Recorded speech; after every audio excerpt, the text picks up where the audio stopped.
Red Heat, 1988, starring Arnold Schwarzenegger as Captain Ivan Danko and James Belushi as Detective Art Ridzik. It's directed by Walter Hill, and the score comes courtesy of James Horner. A Soviet narcotic officer's partner is gunned down by a Georgian drug lord. When the killer flees to Chicago, Danko is sent to bring him back, only to find himself handcuffed to a loudmouth Chicago detective in a city that plays by rules that he simply doesn't recognize.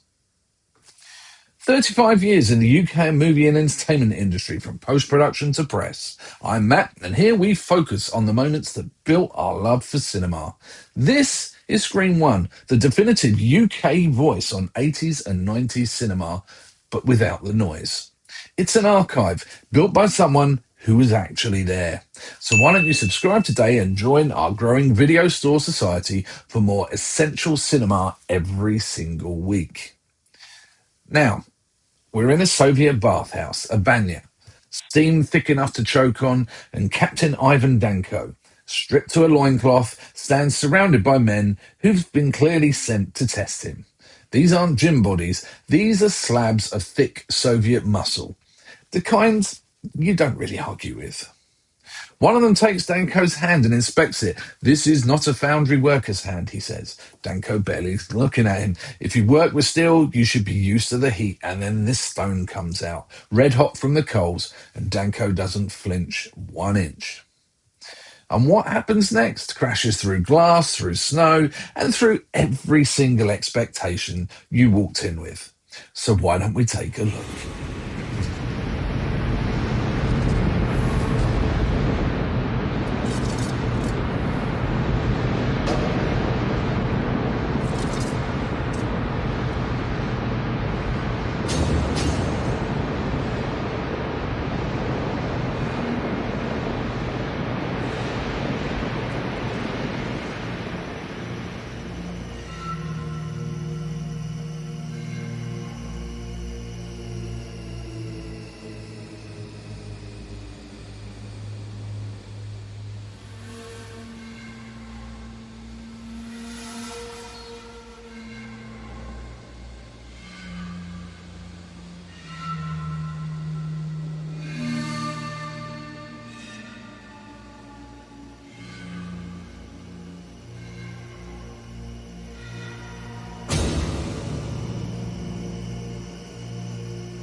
Это не рука летейщика. Раз ты работаешь на литейном, то привык к жаре.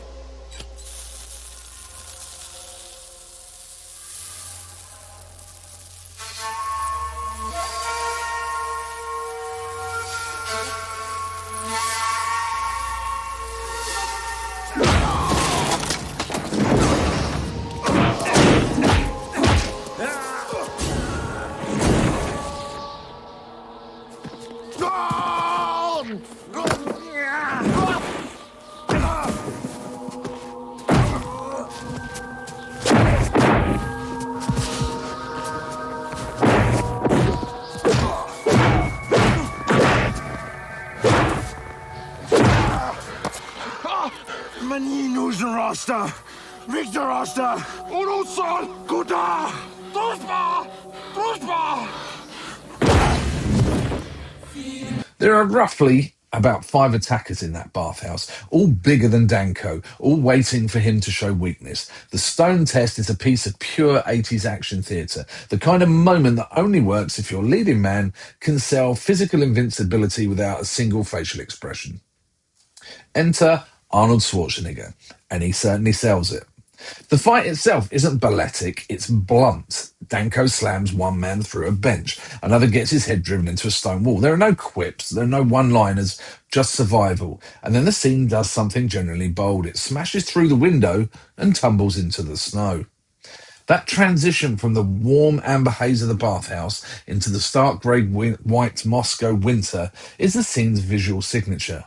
Walter Hill doesn't linger on it, he just cuts, and suddenly we're in a different world. Steam rising off the wet skin in sub-zero air, Danko pinning a man to the frozen ground, growling the only words that matter. I want Rosta. Viktor Rosta.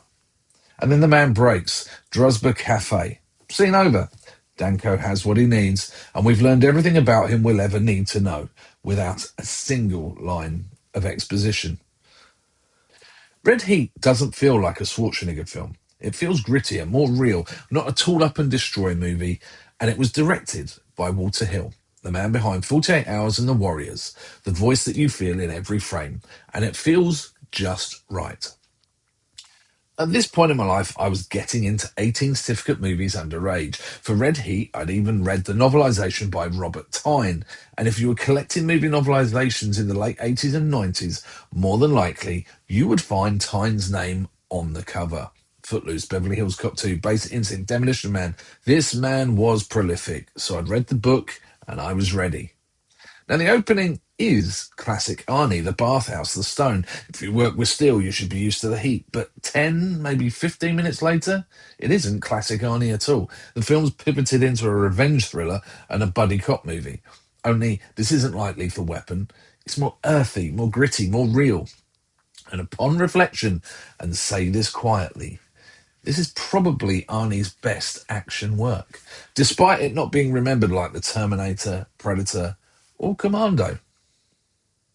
So, if you want more essential cinema every week, then please subscribe and join our Video Store Society. But remember, essential cinema, always.